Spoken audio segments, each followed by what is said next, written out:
To the other application, the other way we use the Adobe Spark application, and that is to, that would be in the form of a portfolio. Sorry, I'm looking at something trying to think how to talk. That would be in the form of portfolio. So for this, you actually need to incorporate your Google Drive. And so I will go ahead and change this title to portfolio, or actually my portfolio.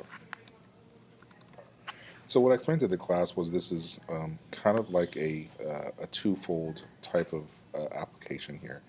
So we as professionals can use portfolios for ourselves to show our growth, and students can also use their portfolio to show what they have done. So especially in my class, students need to be able to produce what they're need to be able to show what all they're accomplishing. So here's how we use it. I have a document in my Google Drive, and this is just a document that I'm using just to show. Okay, so it's not anything that I've accomplished, nothing that I've done, that I've produced. It's just a document. So the reason I'm just using this document is to show you how to use the share button inside of your Google Drive. So if you click on share, you get a shareable link. Okay, and you copy that link. So you come back in to Adobe Spark. These plus signs, you click that plus sign, and it brings up this menu. If you click right here where it says button, and you paste the URL that you just copied from here, there, and let's say that this is your resume, right? That's the title of it. That's the title of the document. You can choose where to send. You can choose where to align it. So it can be left, it can be center, it can be right. We'll just choose right. I'm sorry, we'll choose center, and we'll click on save. All right. So now when you preview it, and I'll close this. Now when you preview it, it looks like this. But now the button is now hyperlinked. So if you click on it, it will bring you to that document. Okay. And that's the other way that we use Adobe Spark in my classroom, is for portfolio, is for a portfolio. I use it personally, and then I have my students use it to showcase every single assignment that they have. So the students are going to be able to produce a full working portfolio towards the end of the year, and then that will be one of their major grades. So again, that's done with using Google Drive in conjunction with Adobe Spark. So this particular way that we work this will be, we'll dive deeper into that into the second part of professional development. And the last thing I wanted to show you was about the photo grid, the glide show, and the split layout. So I'm going to click on photo here, and I'm going to upload this photo right here. It's called Island.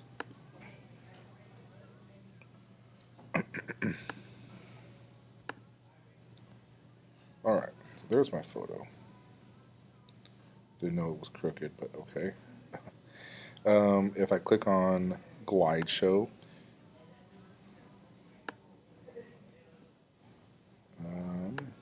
okay.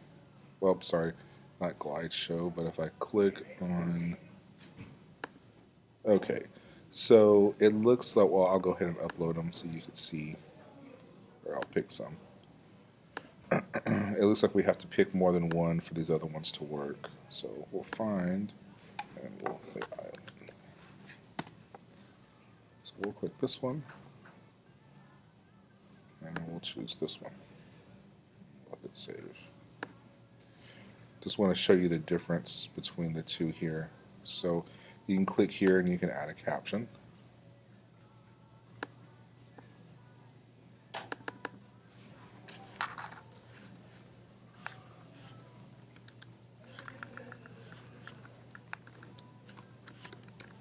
Okay. If you click here, you can edit the grid. So you can add more to it. So we'll click save. If we click glide show, We'll add a few more for the glide show.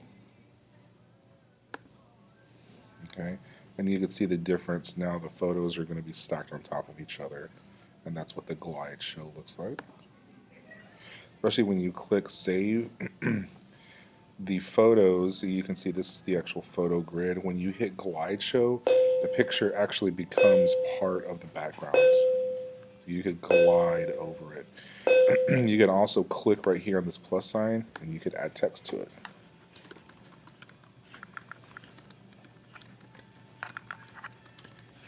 Okay. And you could definitely use H1 or H2. Remember, that's depending on what theme you use. Okay, so it's really dependent on how you want to display your photos and how you want them to look. And then the last one is called split layout. We'll choose this one.